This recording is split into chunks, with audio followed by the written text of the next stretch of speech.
നല്ല പൊരിച്ച കോഴിയുടെ ബിരിയാണി ഉണ്ടാക്കാൻ തോന്നിയപ്പോൾ തന്നെ ഞാൻ ആദ്യം തന്നെ റെഫർ ചെയ്തത് കണ്ണൂർ കിച്ചൺ ചാനലാണ്. ഞാൻ മുമ്പുള്ള വീഡിയോസിലും പറഞ്ഞിട്ടുണ്ട്, ഞാൻ കണ്ണൂർ കിച്ചൺ ചാനലിൻ്റെ വലിയൊരു ഫാനാണ്. അവരുടെ റെസിപ്പീസ് എന്തോ എനിക്ക് വലിയ ഇഷ്ടമാണ്.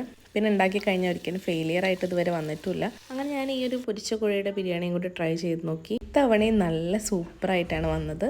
യൂട്യൂബിലൊക്കെ നോക്കിയിട്ട് ഏതെങ്കിലുമൊക്കെ റെസിപ്പീസ് ട്രൈ ചെയ്ത് നോക്കുന്ന സമയത്ത് എൻ്റേതായിട്ടുള്ള ചെറിയ ചില മാറ്റങ്ങളൊക്കെ ഞാൻ ആ വീഡിയോസിലൊക്കെ വരുത്താറുണ്ട്. ഈ ഒരു ബിരിയാണിക്ക് വ്യത്യസ്ത ടേസ്റ്റ് കൊടുക്കുന്നത് സവാളയാണെന്നാണ് എനിക്ക് തോന്നിയത്. ഇപ്പോൾ നമ്മളെല്ലാവരും അധികം ബിരിയാണി ഉണ്ടാക്കുന്ന സമയത്ത് സവാള വഴറ്റിയിട്ട് ഒരു മസാല ഉണ്ടാക്കിയിട്ട് അതിനകത്തേക്കാവുമല്ലോ ചിക്കൻ ഇടുക. പക്ഷെ ഇതിനകത്താണെങ്കിൽ സവാള ഫ്രൈ ചെയ്തിട്ട് എടുക്കുകയാണ്, വഴറ്റി ചേർക്കുന്നേ ഇല്ല. സവാള ഫ്രൈ ചെയ്തെടുത്തിട്ട് അത് പൊടിച്ചിട്ടാണ് ചേർക്കുന്നത്. ചിക്കൻ ഫ്രൈ ചെയ്തെടുത്ത ആ ഒരു ഓയിലിനകത്ത് തന്നെയാണ് ഞാൻ മസാല പ്രിപ്പയർ ചെയ്തെടുത്തത്. അപ്പോൾ ചിക്കൻ്റെ സ്റ്റോക്കൊക്കെ അതിലുള്ളതുകൊണ്ട് കുറച്ചും കൂടി നന്നായിട്ട് കിട്ടി ബിരിയാണി. ബിരിയാണി വല്ലാണ്ട് സ്പൈസി ആയി കഴിഞ്ഞാൽ നമുക്കത് കഴിക്കാൻ ബുദ്ധിമുട്ടല്ലേ, പ്രത്യേകിച്ച് കുട്ടികൾക്കൊക്കെ ആണെങ്കിൽ. അതുകൊണ്ട് തന്നെ ഞാനിത് ചിക്കൻ ഫ്രൈ ചെയ്യുന്നതിന് മുമ്പായിട്ട് മാരിനേറ്റ് ചെയ്യുന്ന സമയത്ത് മുളക് പൊടി കുറച്ച് ചേർത്തിട്ടുണ്ടായിരുന്നുള്ളൂ. എൻ്റെ കയ്യിൽ കാശ്മീരി ചില്ലി പൗഡർ സ്റ്റോക്കും ഉണ്ടായിരുന്നില്ല. അപ്പോൾ അതുകൊണ്ട് നോർമൽ മുളക് പൊടി കുറച്ച് ചേർത്തിട്ടുണ്ടായിരുന്നുള്ളൂ. ആ ഒരു കാരണം കൊണ്ട് തന്നെ ഞാൻ ഫ്രൈ ചെയ്തെടുത്ത സമയത്ത് ചിക്കന് വല്ലാണ്ട് കളറൊന്നും ഉണ്ടായിരുന്നില്ല, കുറച്ച് ഡള്ളായിട്ടാണ് ഇരുന്നത്. പക്ഷേ ഫ്ലേവർ വൈസൊക്കെ നോക്കുകയാണെങ്കിൽ നന്നായിട്ട് ഫ്ലേവറും ഒക്കെ വന്നിട്ടുണ്ടായിരുന്നു. പക്ഷേ കളറ് മാത്രം കുറച്ച് കുറഞ്ഞു പോയി. ഈ ഒരു ബിരിയാണി പ്രിപ്പയർ ചെയ്യാനായിട്ട് ഞാൻ എടുത്തിട്ടുണ്ടായിരുന്നത് കൈമ റൈസ് ആയിരുന്നു. ഏതൊരു ബിരിയാണി ചെയ്യുന്ന സമയത്ത് നമ്മൾ കൈമ റൈസൊക്കെ വെച്ചിട്ട് ചെയ്യുകയാണെങ്കിൽ നമ്മൾ റൈസിനെ കുറിച്ചിട്ട് വല്ലാണ്ട് പേടിക്കേണ്ട ആവശ്യമില്ല എന്നാണ് എനിക്ക് തോന്നിയിട്ടുള്ളത്.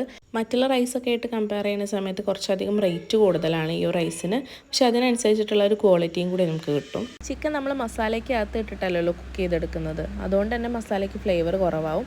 അപ്പോൾ ആ ഒരു കാര്യം പരിഹരിക്കാൻ വേണ്ടിയിട്ട് ആദ്യമേ ബിരിയാണി ഉണ്ടാക്കാൻ ആവശ്യമായിട്ടുള്ള അത്രയും ഓയിൽ പാനിലേക്ക് ഒഴിച്ചു കൊടുക്കാം. അതിലേക്ക് കുറച്ച് ഗീയും കൂടി ഒഴിക്കാം. എന്നിട്ട് അതിനകത്ത് തന്നെ കാഷ്യൂസും റൈസൻസും റോസ്റ്റ് ചെയ്തെടുക്കാം. സവാള അതിനകത്ത് തന്നെ ഫ്രൈ ചെയ്ത് മാറ്റി വെച്ച ശേഷം ഫ്രൈ ചെയ്യാനുള്ള ചിക്കനും കൂടി അതിലിട്ടിട്ട് ഫ്രൈ ചെയ്തെടുക്കാം. അതിനുശേഷം സെയിം ഓയിലിൽ തന്നെ നമുക്ക് മസാലയും കൂടി പ്രിപ്പയർ ചെയ്തെടുക്കാം. ബിരിയാണി സെർവ് ചെയ്ത സമയത്ത് ഞാൻ അതിൻ്റെ കൂടെ തൈര് ചേർത്തിട്ടുള്ളൊരു സാലഡും പുതിന ചേർത്തിട്ടുള്ളൊരു തേങ്ങാ ചമ്മന്തിയും ചെറുനാരങ്ങ വെച്ചിട്ടുള്ളൊരു അച്ചാറും കൂടിയാണ് സെർവ് ചെയ്തിട്ടുണ്ടായിരുന്നത്. ഇതെല്ലാം കൂടി കൂട്ടി കഴിക്കാനായിട്ട് നല്ല രസമാണ്.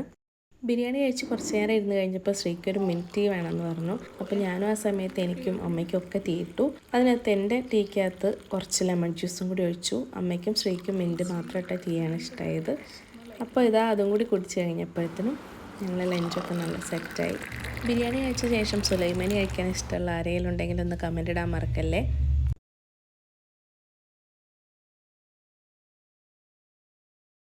അപ്പോൾ നമ്മുടെ ഇന്നത്തെ വിശേഷങ്ങൾ അത്രയൊക്കെയുള്ളൂ.